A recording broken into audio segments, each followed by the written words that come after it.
Hello, hello. Bonjour à tous, j'espère que vous allez bien. Bienvenue à ce podcast Jésus et moi. Heureux mois de juin à vous tous. Que ce vous soit un mois plein d'assurance, mais aussi de concrétisation de toutes ces choses que vous attendez de voir se réaliser. Que ce mois forge en vous le caractère qui convient à l'identité que Dieu est en train de former aussi en vous. Allez, nous allons plonger dans le sujet du jour et nous allons parler de la grâce aujourd'hui. Pendant les dernières semaines, franchement, Dieu me parle vraiment beaucoup de la grâce. Ou du moins, je pense que je réalise davantage qu'est-ce que c'est que la grâce. Et j'ai vraiment senti que c'est un sujet dont on doit parler parce que la grâce, je pense, selon moi, c'est vraiment une chose capitale dans la vie d'un chrétien, dans la vie de tout être humain en fait. Et dans les derniers jours, comme je disais, Dieu me parle beaucoup de ce merveille. Il me fait réaliser l'importance, mais aussi l'impact de la grâce dans la vie de quiconque croit en lui. Parce que je crois en fait que la grâce est disponible à tous, mais pour y avoir vraiment accès et pour pouvoir bénéficier de tout ce qu'elle apporte, il faut pouvoir croire en Jésus-Christ. Donc ceux qui croient en Jésus, automatiquement en fait bénéficient de cette grâce, même si comme j'ai dit, la grâce est disponible pour tous. La grâce, c'est un mystère. Et honnêtement, je n'arrive pas à l'expliquer. Je n'ai même pas osé aller regarder dans le dictionnaire parce que je ne veux pas fixer une définition sur cette chose qui pour moi est vraiment... La grâce, c'est mystérieux. La grâce, c'est beau. La grâce, c'est inexplicable. La grâce, c'est divin. La grâce, c'est beaucoup de choses que je ne peux pas juste définir. Mais la grâce, c'est précieux. C'est par elle que nous sommes dignes de tout ce que nous sommes, de tout ce que nous avons, de où est-ce que nous nous sommes rendus. C'est par la grâce seulement. Avant d'entamer le thème d'aujourd'hui, j'aimerais vous partager une expérience personnelle, car c'est vraiment en parlant de cette expérience en fait avec une autre personne que j'ai réalisé moi-même, que j'ai pris conscience de la grâce qui m'est offerte, la grâce qui m'a été offerte depuis ma naissance, cette grâce qui a toujours été sur ma vie, même si je ne me suis jamais rendu compte qu'elle était là. Alors il y a quelques années, dans l'histoire de ma vie, il y a un chapitre qui m'a énormément chamboulée. J'ai vécu quelque chose qui m'a fait me questionner sur tout un tas de choses, me remettre en question. Je me sentais trop faible et indigne surtout. Et dans cette période-là, je me souviens que Dieu était si près de moi. Je pouvais sentir sa présence. Et d'ailleurs, je pense, depuis ce temps-là, j'ai pu devenir plus consciente de la présence de Dieu dans ma vie. Et dans cette saison-là, j'ai compris qu'en fait, dans ma faiblesse-là, dans ce moment de défaillance-là, une force extraordinaire opérait des choses incroyables par moi et avec moi. Dans ces moments-là, j'ai réalisé que les moments les plus faibles de nos vies, en fait, sont ceux qui reflètent le plus la grâce immense que Dieu nous donne en nous permettant d'accomplir des choses assez incroyables. La grâce de Dieu, la grâce de Dieu, elle est tout ce que je ne peux pas expliquer, mais tout ce dont nous avons besoin. Vraiment. Alors, on va lire notre verset du jour qui se trouve dans le livre de 2 Corinthiens, le chapitre 12 au verset 9, la parole de Dieu dit ceci. « Et il m'a dit, ma grâce te suffit, car ma puissance s'accomplit dans la faiblesse. Je me glorifierai donc bien plus volontiers de mes faiblesses, afin que la puissance de Christ repose sur moi. » Ici, c'est l'apôtre Paul qui parle. Il demandait à Dieu, dans ce moment-là, de lui ôter une écharde qu'il portait à son dos ou dans son corps, parce qu'il sentait que ça lui rendait faible. Ça lui était une faiblesse. Alors 3 fois, il a vraiment prié Dieu, il a demandé, il a supplié que Dieu puisse ôter cela de son corps. Mais Dieu ne l'a pas fait. Au contraire, il lui a rappelé que sa grâce lui était suffisante.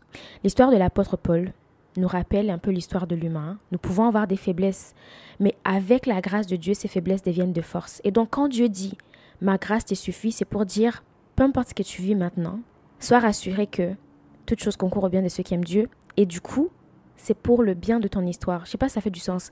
Je sais que ce n'est pas le genre de choses qu'on veut entendre ou qu'on veut écouter, mais la grâce de Dieu, peu importe ce qu'on traverse, c'est vraiment tout ce dont on a besoin. Nous pouvons avoir des faiblesses, comme je disais, des lacunes, des manques, des failles, etc. À cause que nous avons ces choses-là, la grâce de Dieu se manifeste encore plus. La grâce de Dieu surabonde en nous à cause de ces faiblesses et ces manques, ces lacunes. Nous cherchons souvent à avoir tellement de choses de la part de Dieu parce que nous croyons sincèrement en avoir besoin ou bien parce que nous aimerions juste nous sentir différents, nous sentir bien, nous sentir à l'aise, nous sentir confortables.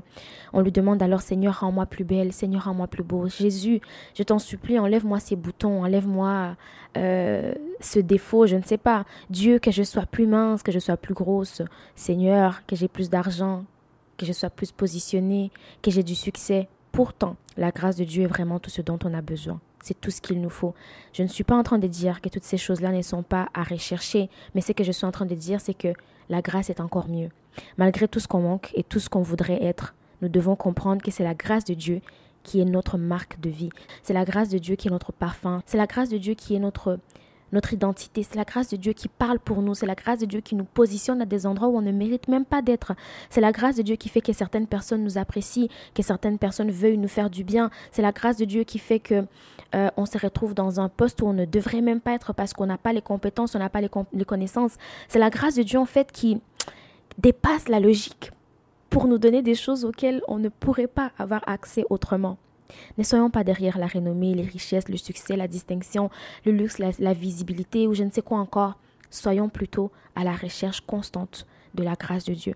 Comme je dis, je ne dis pas du tout que ce n'est pas bien de rechercher à être à l'aise et de se sentir bien, mais ça ne devrait pas nous faire manquer la paix. On ne devrait pas y aspirer tellement à un point où ça nous fait manquer l'essentiel qui est la grâce de Dieu.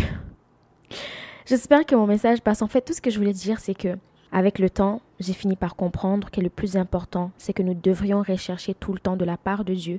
C'est sa grâce, Seigneur, que je demeure constamment dans ta grâce. Seigneur, que je baigne toujours dans ta grâce. Jésus, que ta grâce ne me quitte jamais, qu'elle inonde ma maison, qu'elle inonde mes affaires, qu'elle inonde ma vie de tous les jours, mon quotidien. Nous devons nous rappeler que Dieu nous a donné sa grâce et qu'à cause de cette grâce, nous pouvons avoir une variété de choses illimitées, des choses totalement imméritées. C'est ça l'effet de la grâce divine. Imaginez un peu en fait.